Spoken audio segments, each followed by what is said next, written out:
This is The Baseline, discussing the hot button topics of the NBA. Welcome, everybody. You are tuned to The Baseline. Callie Warrenshaw discussing the hot button topics of the NBA. Fresh look 2025. You know what I'm saying? I don't know. People might think I might be in the witness protection program, but that's okay. You know, I'm not hiding. I'm exactly where I need to be. And that's rolling with my right-hand man, www.shawsports.net, Big Kahuna PNC. My man, Mr. Warrenshaw, repping out of Fort Lauderdale, Florida. What's good, Mr. Shaw? What do you think of the new profile?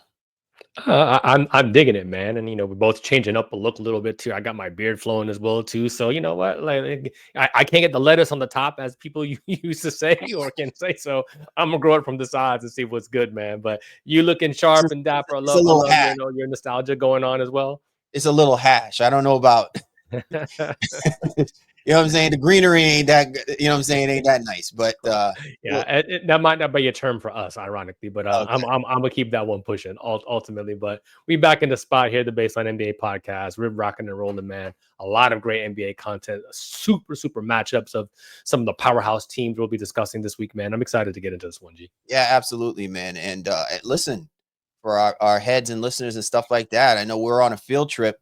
It's been a little bit long overdue. So, you know what I'm saying? Don't be surprised when we whip out some new materials. It might be on a different location or whatever the case may be, right? Like I know we're gonna be down in Florida, hamming it up, hem-hawing and shaking hands and kissing babies and stuff like that in the Orlando area.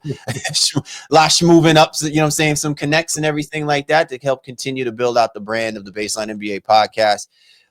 But it's going to be an exciting time, and I'm definitely anticipating, how we will continue to make our mark within this space of covering the sport, covering the NBA, and how we can extend ourselves and be more of an outreach, not just to our listeners, but to future listeners as well, too, to have a better appreciation for why we've been doing it for as long as we've been doing it. Yeah, man, I'm excited about opportunities to connect, learn, and grow. For those who are tuning in, we'll be attending a podcast conference. So the Baseline is continuing, and 19 Media Group continuing to plant its flag in this space. But we're excited, an opportunity for fellowship amongst ourselves, but also some of our podcasting brethren and sistren out there. So exciting times ahead. More content to come here from the Baseline NBA podcast via 19 Media Group. It's going to be a vibe here in 2025, no doubt about it. Absolutely, man. So great show on tap, as my man Shaw alluded to. We're going to be talking about the small market come-ups, right? They're teams that I really think people should be putting on their radar, specifically a matchup that just happened recently, which I think helped push the narrative for us to kind of have this kind of conversation. So we definitely, are excited about kind of talking and digging in a little bit about that. And then we're also talking about a couple of teams that are out of the tank. I mean, I don't know whether or not people perceive them to still be in a position of rebuild mode, but the way that they have been playing and executing so far the course of this season definitely is not in tank mode. So we're going to be talking about two teams specifically in that. So you do not want to miss out. Great show ahead. As always, be sure to get at my man Shaw, at Shaw Sports NBA, or get at me at GameFace Lee, the show's Twitter handle, NBA Baseline, available on all the major platforms. Go to www.thebaselinenba.com to not only check out this episode, but also all of the episodes that we have archived. And then if you see us on the YouTube channel, we say hello to you and yours. And if you see us and you catch us, man, that's the blue and white logo there on the channel. That's the 19 Media Group family. 19 Media Group, you running these content streets. Be sure to go to www.19mediagroup.com to not only check us, but the family of great content creators that are in that space, man. 2025 is a big year for the 19 Media Group family. A lot of new shows, same old grinders, but with new perspective, new scope, a little bit of everything for your listening pleasure. So when you get an opportunity, check out the website. Definitely check out some of our great content creators, our newly added great content creators as well, too. I'm sure we've got something for your listening pleasure. Before we get into the digs, man, as always, man, we got to pay some bills. And what better way for yourself to pay bills than to get down with PrizePicks? PrizePicks also, and it always is at the forefront when it comes to its weekly promotions. They lead to big payouts and is available in more than 30 states, including California, Texas, Georgia, and Florida. For more convenience, PrizePicks now offers MasterCard for quick and easy deposits into your account this sports season. PrizePicks is truly the best way and the real way to win money with all various opportunities to play and collect your winnings.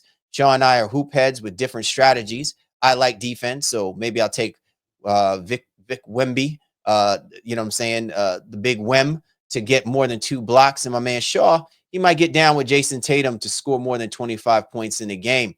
Well, did you know that with PrizePicks, you can mix and match your playing strategies based on the personal preferences due to the enormous selection of players and stat types available? And for those of you who like a quick win, PrizePicks is the way to go. You can make your picks and submit your entry in less than 60 seconds. So what are you waiting for? Download the app today. Use code CLNS to get $50 instantly after you play your first $5 lineup.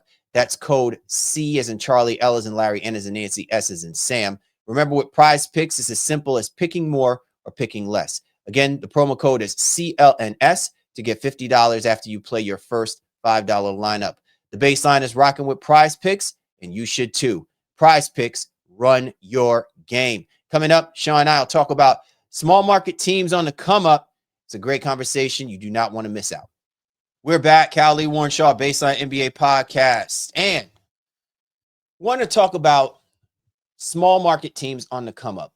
Now, in this day and age, I know it's a little strange when we mention the word small market, because with the way that the NBA has globalized its brand, back in the day, probably during our generation, Shaw, it was easy to identify a team like the Golden State Warriors, the Minnesota Timberwolves, the Oklahoma City Thunder, and say they're primarily small market teams. Memphis Grizzlies, right? And nowadays, with the popularity of players and the movement and the CBA negotiations and the way things have projected and, you know, the marketability factor that has taken place, you'll literally find a all-star or star level type player arguably on every single team in every city that an NBA has a team, right? It still doesn't mitigate the fact that when you look at the markets, it's still the originals that still play big market, and you still have your second tiers, which are more or less your small market teams. However, the popularity of those cities and their franchises and the success that these teams have had over the last decade, I think has helped change the scope of the conversation about small market teams on the come up. 2 particular teams that we definitely want to bring to light, who happen to have clashed just recently, the Oklahoma City Thunder and the Cleveland Cavaliers. And I think the question that gets posed, Shaw, is, are these small market teams like the Oklahoma City Thunder and the Cleveland Cavaliers the present and the future of the NBA? It all starts with talent, doesn't it? Right. So you have to have the requisite talent, in essence, to even get into this conversation. And right now, the Cleveland Cavaliers have kind of come from out of nowhere. Good team that's now ascending to elite team so far through the first half of the season on a 70+ win pace, which nobody quite expected. Oklahoma City, on the other hand, is a team that was number 1 in the Western Conference. Yes, they lost, in the semis to the Dallas Mavericks, but we saw SGA. We've been seeing SGA coming for a little while now, and he's been in the MVP conversations now for the last couple seasons. But these 2 teams, and the way that they are now playing basketball, is now shifting, I think, the narrative in terms of, well, what does it really mean to be small market? And the NBA also has to understand that we can't just allow the Heat, LeBron, Curry, the Lakers, and the Celtics and Knicks to be the overall face of the league. Those markets are huge. Those fan bases are huge. But you have an opportunity now to kind of, I want to say, force, but shift the narrative to the attention of some of these teams that are now looking like they could be the present and future of the NBA. Before you jump in, I think there's the aspect of Forbes did a list to begin the year, right? Cleveland is ranked 16th most valuable team when they did the valuations, valued at $3.95 billion, 16th, right? Oklahoma City Thunder, 21st. And it's just like, all right, that doesn't equate to their overall importance to the NBA and potential fandom as well, too. When we talk about the aspect of ratings being lost and all those other things, listen, SGA is somebody who should and can be young people's next favorite player. Chet Holmgren had a great following, into high school and in college. These are guys that I think young folks and new fans can absolutely root for. They have to be showcased in a way that allows the NBA to shift and share some of the exposure that the league wants and needs from some of the landmark and linchpin teams that we've been seeing in years of yesteryear. I like how you use that word. Very clever of you. Shift, because I think to what you're saying, those sentiments are exact. I think there has to be a shift in how we are prioritizing what people need to take from the product that's being presented. I know that there is something that I was saying before we jumped on in relation to how the NBA is laying out or displaying some of these matchups that take place. We'll get into that. But one of the things that you said to me that I found very fascinating is look at the makeup of how this Oklahoma City Thunder team is structured. Look at the makeup of, say, even the Cleveland Cavaliers team is structured. Without going on out, and I might be going on a limb and saying this, Shaw, in comparison to what the OKC Thunder team looked like back in 2011, right? Where you arguably had the future of the NBA all on one roster. And we spent the better part of a decade lambasting Sam Presti's failure to keep that core together. Look at the way that these two teams are structured. You don't see that same kind of sediment being aired out, right? Because you only have one player right now, arguably, on a level to the level that Sam Presti had access to back in 2011 with SGA. But then you have two guys very quickly ascending themselves, right, in OKC with Jalen Williams and with Chet Holmgren. And then with Cleveland, you could have had that sediment with Donovan Mitchell, right, giving his resume for what he did back with the Utah Jazz.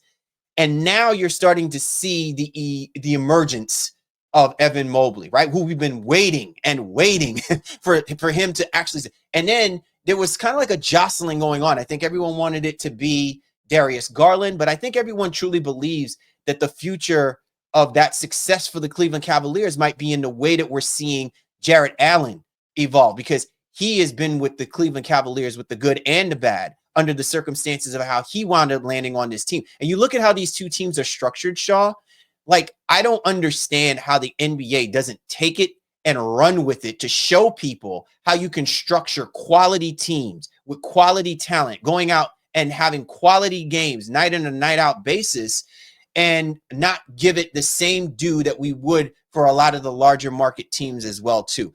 I just find it fascinating because we were very quick to say you can't win a championship unless you have at least three superstar players or you have built a trifecta. And arguably, it's all about those guys kind of being on the same level to have the same type of success, right? And we saw this last year with the way that the Boston Celtics built out their team to go win that championship. And you might have another shift take place here with the way that the Oklahoma City Thunder and the Cleveland Cavaliers have structured their teams in order for them to put themselves in the best position possible to get to the NBA Finals. Well, one of the statements that you made, it goes back to the old adage of the copycat league. And the more and more I hear, I guess the more and more I want to distance myself from that belief in terms of, I know it is, but it's not the only way in essence you can try to win. I think you try to win by the way the last team won, and that always doesn't work out to your proverbial favor. When we talk about where the Cleveland Cavaliers are currently right now, I've been hearing on various podcasts and different shows out there, this may be a little bit like Mark Jackson and the Golden State Warriors, so Steve Kerr and the Golden State Warriors, right? You know, you had JB over there, got them to a certain level of success, but just wasn't able to get them to a elite level success in the playoffs when it mattered the most. Now, will Kenny Atkinson be able to do that? We don't know yet, but that's how it seems to be, quote unquote, trending. But they're built very differently from OKC, where OKC, yes, they had the trade to get SGA there because the Westbrook and Paul George thing ended up not working out, and those guys got sent off, and then PG asked out. And then they got SGA and a bunch of draft picks, but then they drafted Chet Holmgren, right? They drafted Jalen Williams. They drafted the other Jalen Williams and Cason Wallace. So like Sam Presti has done it through a talent accumulation in terms of drafting and smart scouting. Cleveland, on the other hand, has done it from a different variety. Jarrett Allen isn't a Cleveland product. You know, he's brought over in a trade like 6 trades ago that brought him over there as a character. The gift that keeps on giving. Yeah. But they're structured very two different ways. But what I will say where there's similarity is that there's a certain level of continuity that both of these teams are now experiencing, at least in terms of the players. Now, the coaches, obviously from the Cleveland side, has now just shifted, and that maybe needed to be the move. But they've started to grow and understand how to play together after a certain length of time. Boston is different from that. While Tatum and Brown and White, to a lesser degree, were kind of the mainstays, you added Holiday and Porzingis in their first years, and hey, it ended up working. That ended up making the difference. But when you say it's a copycat, or not you, but when people say it's a copycat league, I just feel like it's like, what? I said what? Yeah, it doesn't really make that much sense, because I think everyone is going about it in a different way. But the one key part to whatever is happening when it comes to championship, for the most part, is usually a certain level of continuity, at least with the core pieces that get you to a certain level of success. And let me say this as well too, Shaw. I think sometimes when people use that term, that phrase, excuse me, copycat league, I honestly feel like sometimes they don't leave it for the proper interpretation that it deserves, right? Sometimes when we say it's a copycat league, we're talking about from top to bottom, an organization literally is like copying what another organization is doing to build out a competitive, a contender like type roster, right? When the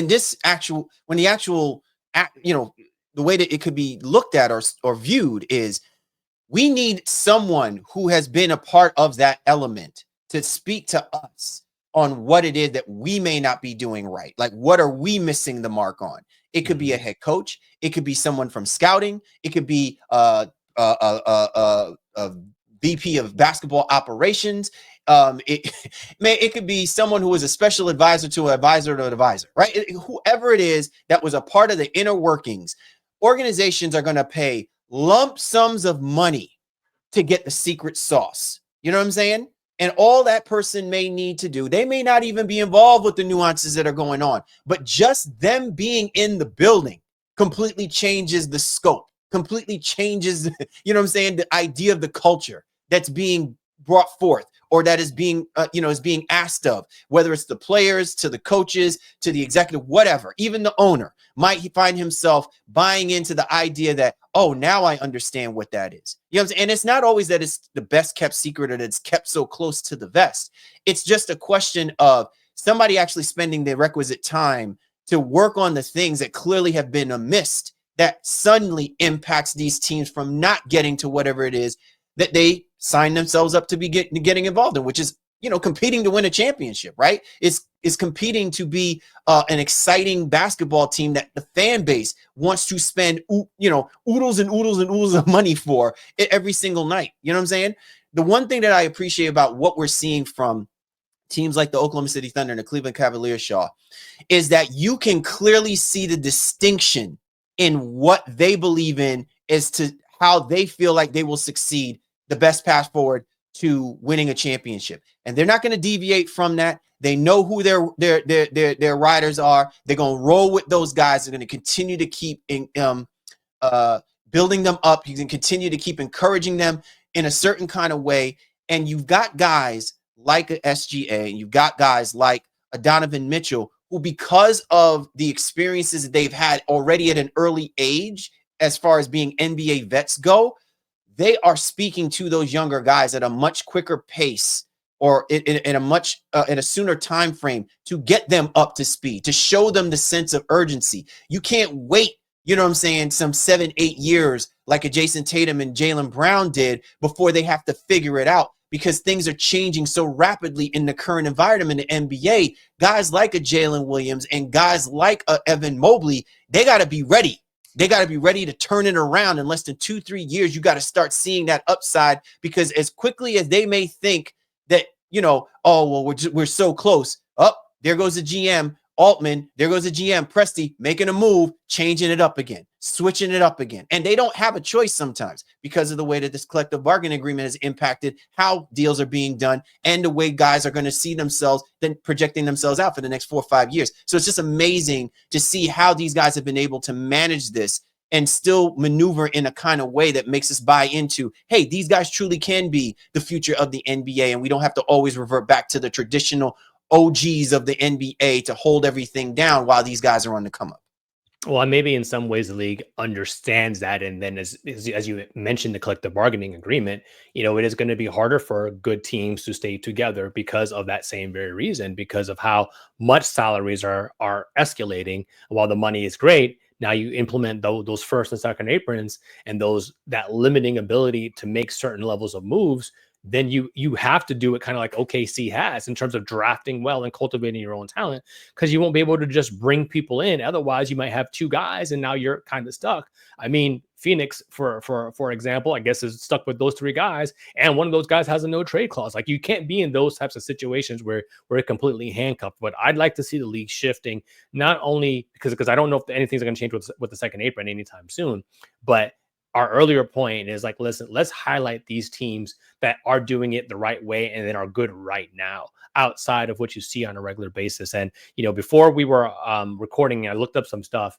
and it was really interesting to understand that the league did see OKC coming, right? And so they decided that OKC would be on TV no less than 25 times this year in terms of national TV and NBA TV. But when you take NBA TV out of that, they would have only been on TV 15 times. Cleveland, 16 times national, and then only would have been on TV 11 times if you take away the NBA TV aspect.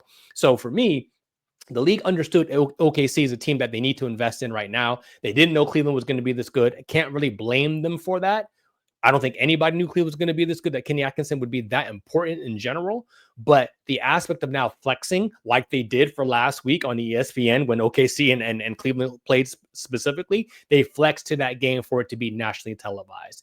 And I think you need to now, as a league, highlight all these teams, and we know like a Wemby is going to be seen because they see him as the next face and next future.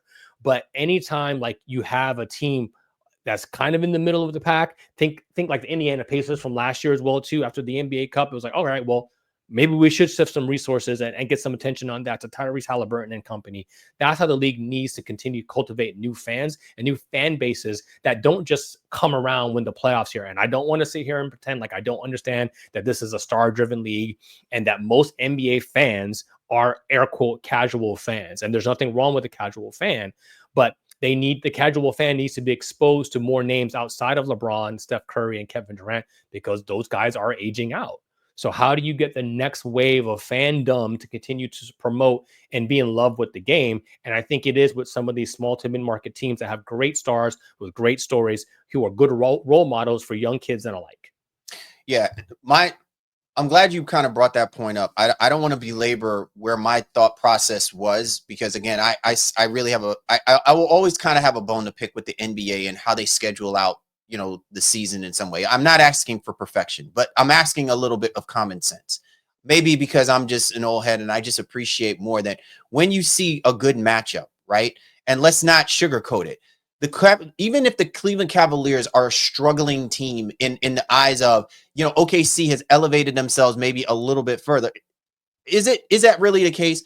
Last year, right, the sentiment amongst all of the contemporaries, the real profiled commentators and analysts and contemporaries, really did not give the Oklahoma City Thunder its respect due. They as much as they say, well, they're number one team, but they're a faux pas number one seeded team, right? Because they haven't proven anything. And if they go up against the likes of the Dallas Mavericks or whomever, they're going to get knocked off, right? And listen, it happened, right?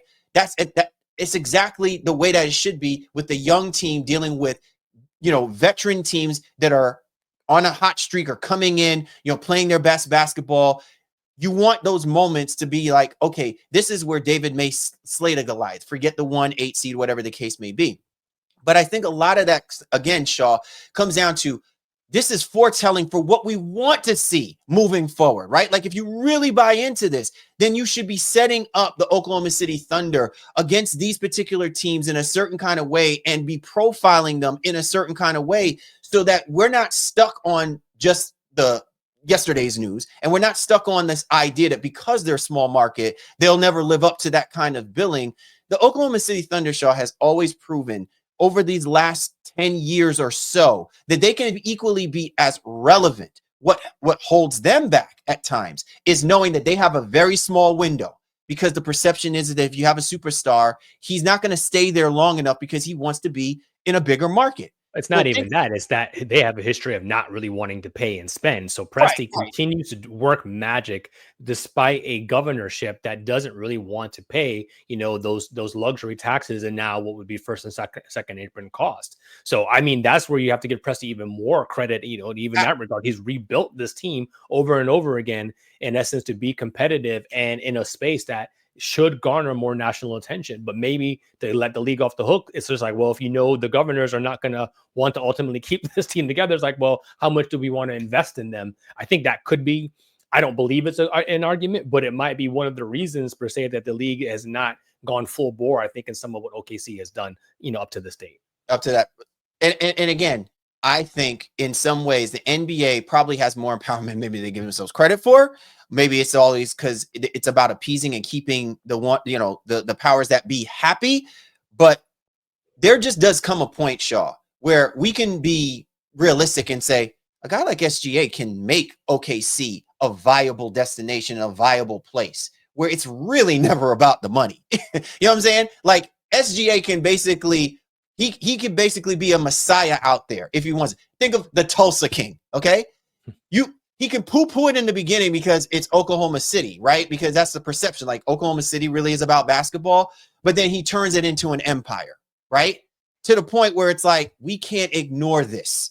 You know what I'm saying? And the NBA has a footing in that, in the way that it wants to project the kind of basketball that does get played out there because of how it's being marketed. Same thing with the Cleveland Cavaliers, because everything still seems to resonate on this thing about it. This was LeBron's town. It's LeBron. You know what I'm saying? Because LeBron brought the first championship and things of that nature.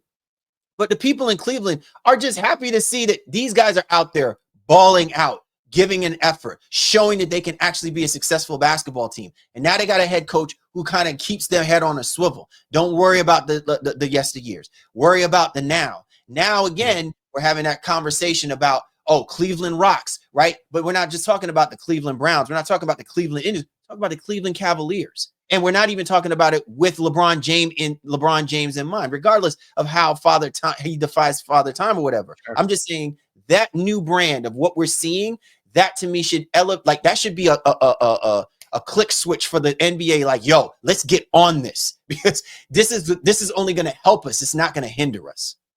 Yeah, I agree. And I think the last thing I'll point is I know the league is trying to, I don't know if people actually download the app. The app is trying to be more in tune with, your younger fans in terms of short form content, behind the scenes looks and those types of things. And yes, the YouTube is, is kind of popping with some similar things. So they're trying, they just haven't really been able to break through, I think, in trying to highlight some of the newer folks and newer generation.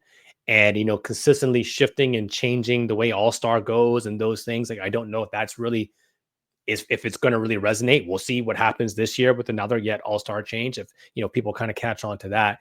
But there's a lot of young talent, and I think the league has to pay attention to the ratings drops, that have been reported out there and that we've discussed on our program already. But what are the ways, truly the ways, and not necessarily, you can't worry about just one face of the league. Maybe this does have to be a shared duty and a shared responsibility. And that's where I think, again, going back to our earlier point, it is shifting and sharing the exposure. Yes, Boston, LA, New York, Chicago to a lesser degree, like these are flagship teams with large fan bases that everybody, Golden State obviously as well, have a lot of interest in them.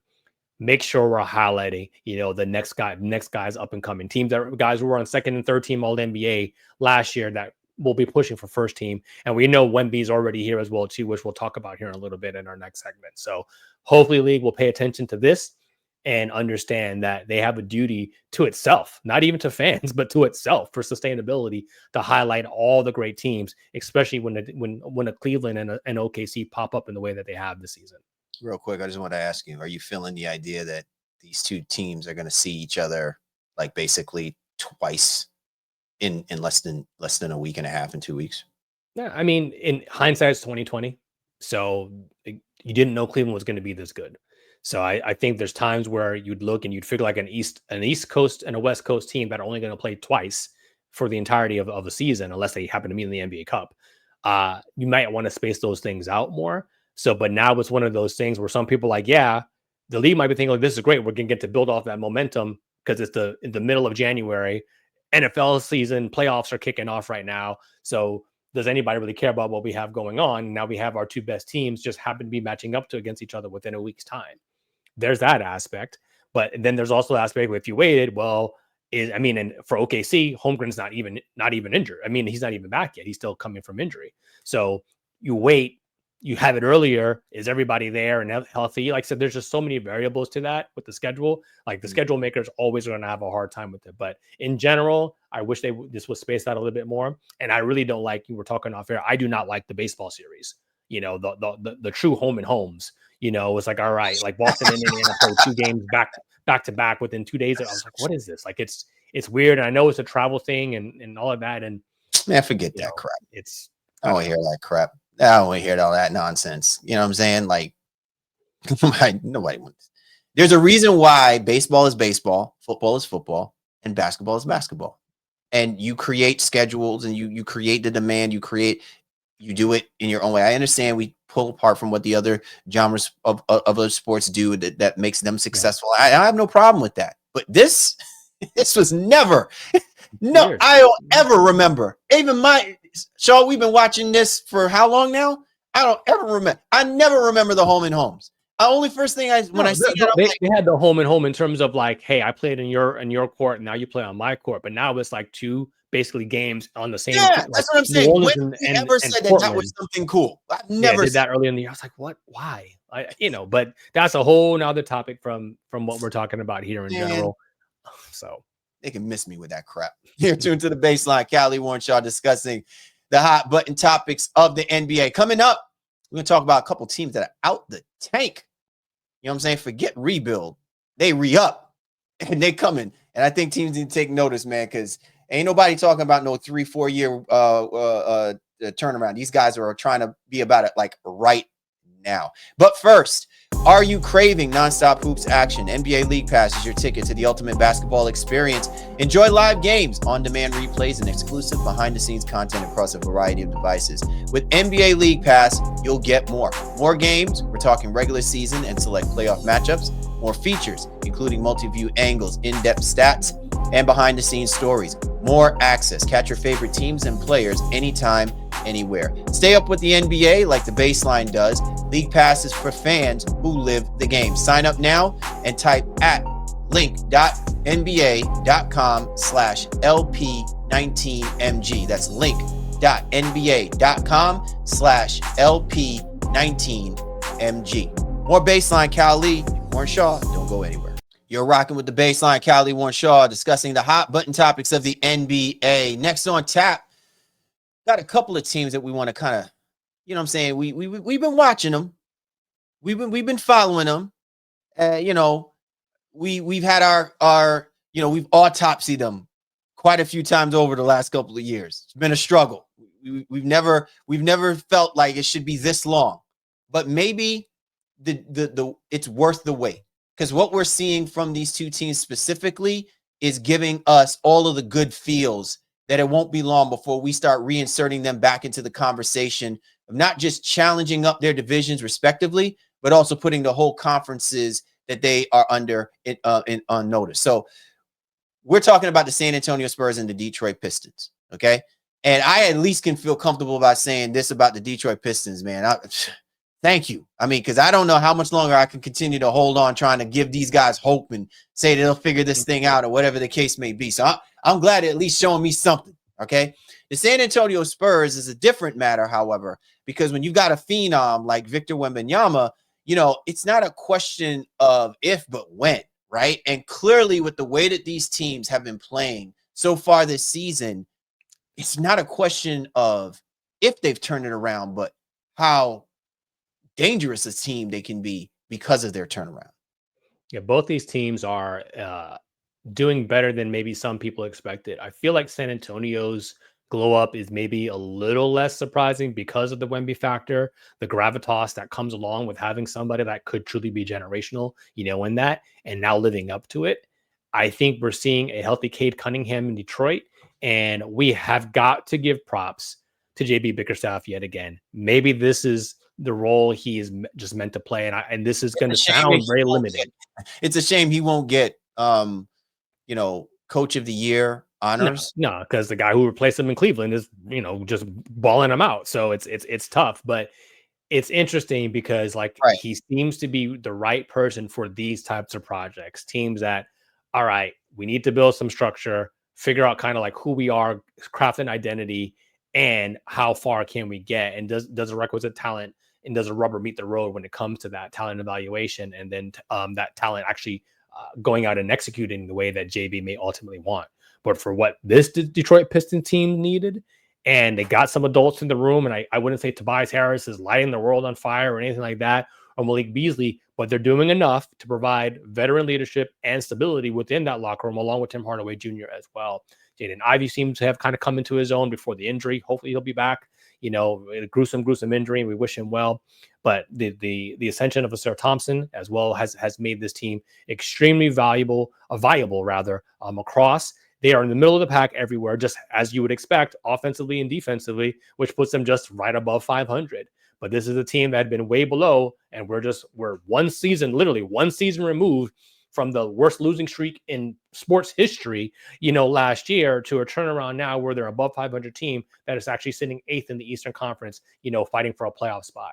I can't say I saw this Pistons team coming in this way. Shout out to JB Bickerstaff, the ascension of Cade Cunningham, and bringing in some adults in the room too, with the veterans I just mentioned. So I'm going to put you on the spot. Okay. I'm going to put you on the spot because the reason why I said it's a shame that he won't get, I didn't say he should be, coach of the year. Okay. Sure. I don't want to be misinterpreted. I'm not saying that's what you thought, but when I say that he should be given, he should be considered like given coach of the year honors in a sense, is to do what he was able to do with this team coming off of what they've done. So I got an interesting question I want to ask you about this. If Kenny Atkinson became the head coach of the Detroit Pistons, not JB Bickerstaff, let's say JB Bickerstaff is not with Cleveland, fine, no problem, whatever the case may be, but Kenny Atkinson was touted to be the head coach for the Detroit Pistons. Do you think that Kenny Atkinson would have been able to reach these guys the same way that what we're seeing as to how JB Bickerstaff has reached out to these guys to see the kind of improvement that we're seeing? To a certain degree, I would say yes. Then that's more of a credit to Kenny than as a knock to JB in any way. Mm-hmm. But obviously the talent is different. The roster construction is different, even in terms of like, especially when it comes to the two bigs in Jarrett Allen and Evan Mobley in Cleveland. Like they don't really have that, I think in Detroit in terms of like that level of talent. Do you think Isaiah Stewart and the combination of Jalen Duren are anything close to what Allen and Mobley are? And I venture to guess no. So that changes a lot of what you can do, especially defensively, but even somewhat offensively as well too. But I think in terms of creating the offensive principles, that structure, that passing principle, that cutting principle that Atkinson has instituted in Cleveland is something that could be taught in Detroit to get them to a better level of success, especially if he would have had the same luck, if you will, that JB's had with having a healthy Cade Cunningham for the majority part of this season. Yeah, I'm more amazed at how what was laid out before him, and this has been, I guess if anything else, Shaw, this has been the track record, I think, for JB Bickerstaff, that he basically is given slop and he makes it look like a gourmet masterpiece, at least to the feeding frenzy eyes. Yeah. You know what I'm saying? Now, that doesn't mean that they're going to go out there and they're going to be world beaters or nothing. But what I think I'm just alluding to is the fact that he's got these same guys who clearly could not play for Williams, right? Monty Williams. Somehow he's getting them to play for him. And whether it's because of the structure that he helped build, the culture that he helped build to Cleveland, that he was able to translate that, via through Detroit, which can be easy because you're playing within the same division. You understand the nuances and stuff like that. You get around a guy, you kind of know his tendencies, his ways, and how he's influencing the rosters and stuff like that. I'm just, again, amazed at how he is able to extract what he is extracting from the roster that he's getting. And you remember one of the things that I said a while back, Shaw, when we were, speaking, of the the accolades of JB Bickerstaff, because it's not been the first time that we've said how great of a coach he is, because he legitimately is a great coach.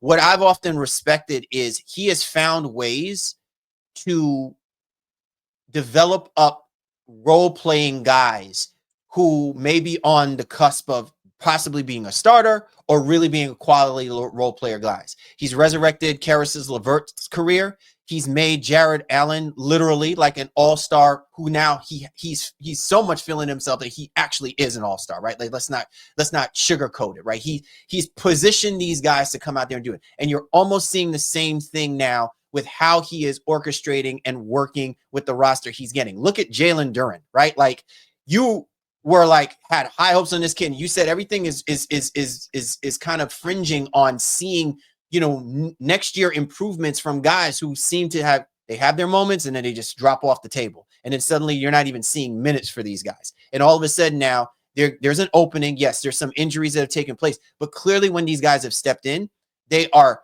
double guys. There are guys that are coming in and arguably as if they were starters from the beginning of this year. And I think to me, that's a credit to JB Bickerstaff and how he has had such an impact on these guys to know what it's like to go out and win when nobody believes that they're capable of winning. Yeah, role definement is really what it's all about. That seems to be the theme of 2025, the 2024-2025 NBA season, you know, for teams that are making these steps. Because in some ways, JB's actually de-emphasized Jalen Duren. He's definitely de-emphasized Isaiah Stewart, to the tune of those veterans. So I mentioned before, Harris, Hardaway, and Beasley, those guys get a good amount of minutes that are now taking away from what would have been Stewart and Duren's minutes, I think, at times collectively, in addition to Cunningham and Ivy before he went down, just natural progression, you know, I think for their skill levels. So I understand now where, hey, I think we all wanted Isaiah Stewart, Big Stu, and Duren to be more than they maybe are capable of, I think, at this stage. Like they don't have an Evan Mobley leap to take.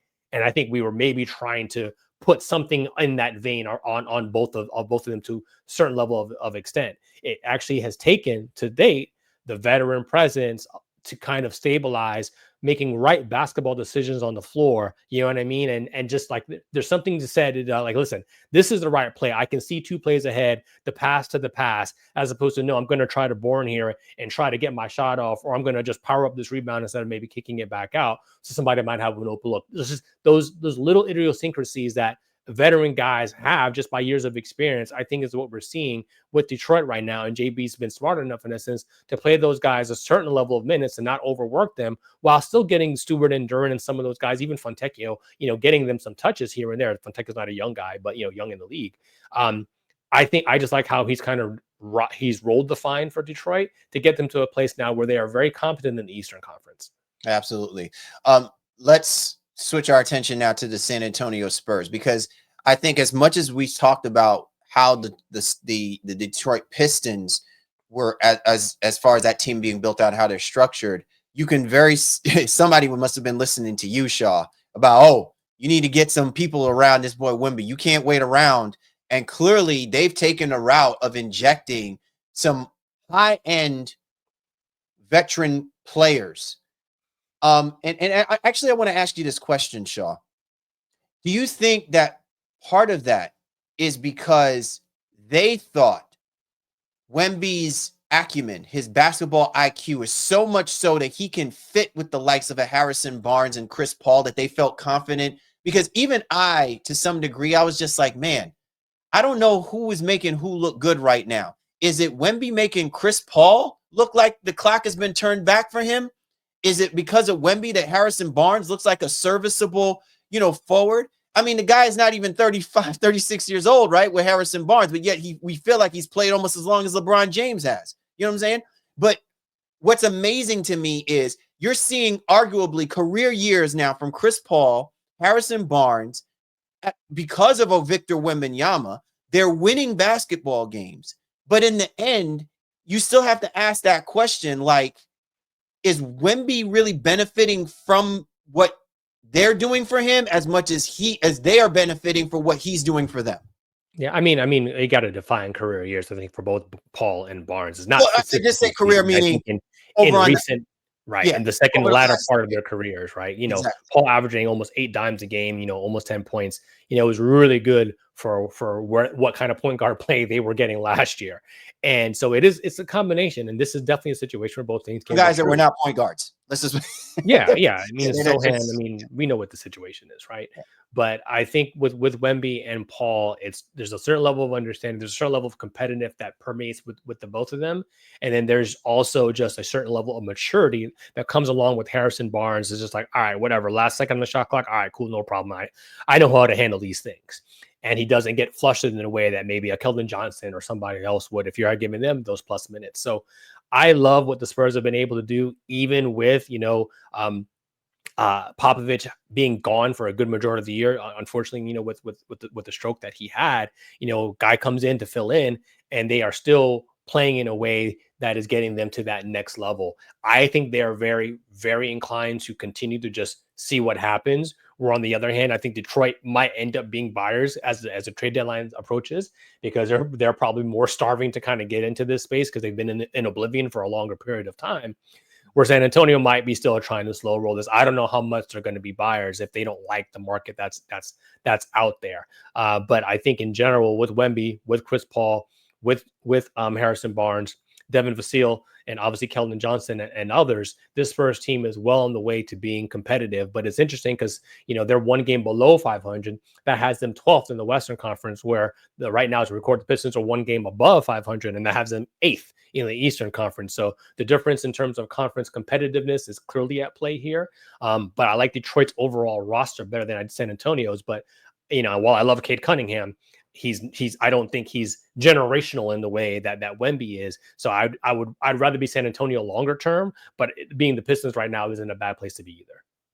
Yeah. Listen, both of these teams respectively have way surpassed the expectations of what we thought that they were going to be, for the 2024-25 NBA season.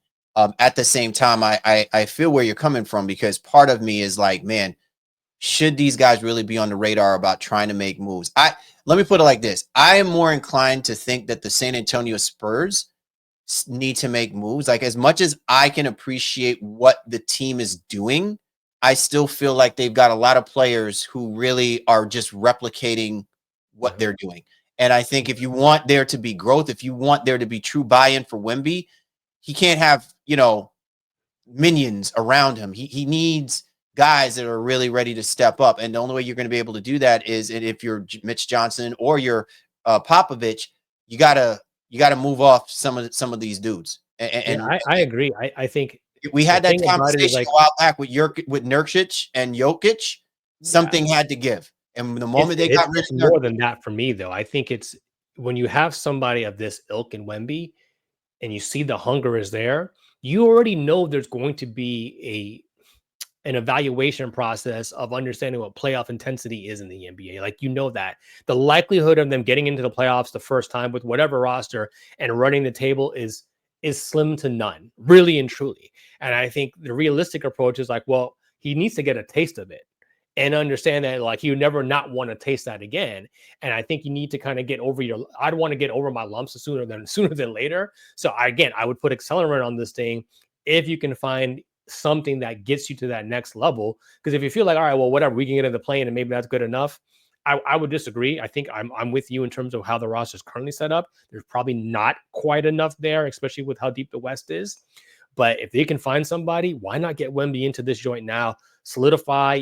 Solidify air quote, because anything can happen, but give yourself a better chance to get into a 7 or 6 maybe seed, if you will, and see what Wemby, how he performs in the playoffs. Like, that to me is what I'd be salivating over if I'm San Antonio fans and even that executive office. This is part of the reason why, we had the conversation a little bit earlier, Shaw, about how organizations are playing on the cheap.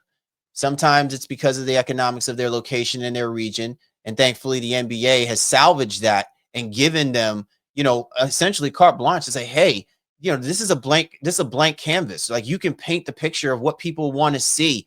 And look at what the San Antonio Spurs did for the better part of some 20-something years as being a dynasty, right? So, yeah, they have this one period where they've kind of fallen off. Now you have, again, a generational player. And I think this is where the narrative can be changed, where the San Antonio Spurs shouldn't be considered as like a small market because they were the bedrock of that Southwest division. It was basically because of them that we've gotten the Dallas Mavericks and we've gotten the Memphis Grizzlies and we've gotten, the Houston Rockets alike. They just haven't achieved what the San Antonio Spurs were able to achieve. And so I think if the idea is you want to set that trend, you want to change that narrative and say, hey, we want this to be a free market destination because we've got arguably the next generational player, the next talented player. This is what we were asking for when we had LeBron James when he came out, from high school and he wound up in Cleveland. That this was his empowerment, and he chose to take it a different way after his deal was done with the Cleveland Cavaliers, for whatever those reasons are. I just think that the San Antonio Spurs have a golden opportunity, way more so than the Detroit Pistons, because they have a Cade Cunningham, but Cade Cunningham isn't Wemby. But Cade Cunningham could very easily do what like the Motown Pistons did in the early 2000s, when you put a band together of hungry brothers that are really there to shake up everybody's perception about the fact that they can't win as a team. He's that kind of guy that can do that because he showed you that when he was in college as well, too. So we've got great storylines for both of these teams that are out of, quote unquote, the tanking. You know what I'm saying? Now, not being in the tank mode, jump in the tank and start running over some dudes, you know what I'm saying, to put themselves in the best position to be part of the conversation and not the afterthought. Yeah, I think great points. When you look at Detroit specifically, that was like a dub. Like you looked at that, like, yeah, that's a dub. Even with Cade, healthy last year for whatever parts it was, you just felt like they didn't have the right energy coming into that. And I think now you realize, that's not a team that we really want a piece of in any real meaningful way. And they're tough. I gave you a couple of stats on both of these teams before we close out. The Detroit Pistons right now, as we record, they are 13-9 in clutch games, and how clutch is in essence defined those games that are, within 5 points within the last 5 minutes of the game, or the case to be. They're 13-9. The San Antonio Spurs are 9-8. And I think if you think, 2 or 3 more games, go that way for the Spurs, you know what I mean? They're on the flip side, and they maybe are the 7th seed in the Western Conference right now. And I think they're younger, if you will, in terms of their overall experience, even though they've added Chris Paul and Harrison Barnes, so they still are learning some things too. And also now kind of have, I want to say, a rookie-ish coach, with Popovich on the sidelines, being out right now. Some of those things might be executionally based as well too. They do play Wemby some weird segments of minutes. Like he comes in, like he's like 3-minute and 4-minute stretches, then he's out in the fourth quarter, then comes back for the last 3 minutes. Like that's a little strange. So that's something I would want to kind of keep an eye on, especially if and when, or Pop comes back, and if they'll continue to do that. But those clutch things, I think, are signs of teams that are growing. For the Spurs to be above 500, 9-8, and having played so many clutch games at this point when they were getting their doors blown off, and obviously where the Pistons were last year. So the fact that they're also being more competitive in general and now have winning records in clutch performances says a lot about both those two teams and where they stand right now. And I wish them nothing but continued success here for the rest of the season. And maybe they both will make, an unexpected playoff, burst, if you will, in the 24-25 season. Absolutely, brother. Well said. Well said. We will be keeping our eyes on both the Spurs and the Detroit Pistons, because it definitely will not be the last we will hear from them for the rest of the regular for the remainder season. Awesome show, Shaw, as per always, man. Great, lead in to what's going to be a very busy and exciting next couple of weeks, not just for us, but just in general, man, because there's so much stuff that's going on. So yeah, really excited about that, man. And again, man, good stuff as always. Yeah, an opportunity to talk about some teams that don't get a lot of love. And I think the Pistons specifically have been a team that have been deservedly so. They've been kicked on and picked on for a little while here now, but it's important to recognize when things start to shift. And we don't talk about the Pistons often. Spurs are getting a lot more conversation because of Wemby now, but even them to a lesser degree. And obviously what Cleveland and OKC are doing now, people are starting to pay attention. But teams that most podcasts are not like spending an exorbitant amount of time on. Really excited that we're able to bring some light to all 4 of those teams, their situations, and how they're progressing this NBA season. 4 great but very distinctive stories for the season so far. Absolutely, man. Absolutely. And as always, man, we would like to get your thoughts. We'd like to hear from you. So make sure that you get at us, whether it's via X, whether it's via through the gram, whether it's via through YouTube, man. You know where we are. We're not hard to find, man. We're always here and we're always doing it for you. If you're listening to podcasts, whether it's Apple or Spotify, whatever your platform is, make sure that you have us locked in. And as always, man, we appreciate everybody for tuning in and locking in with your boys. For the Baseline, Callie, Warren Shaw, we appreciate you guys. You know we do. And we'll catch up with you next time.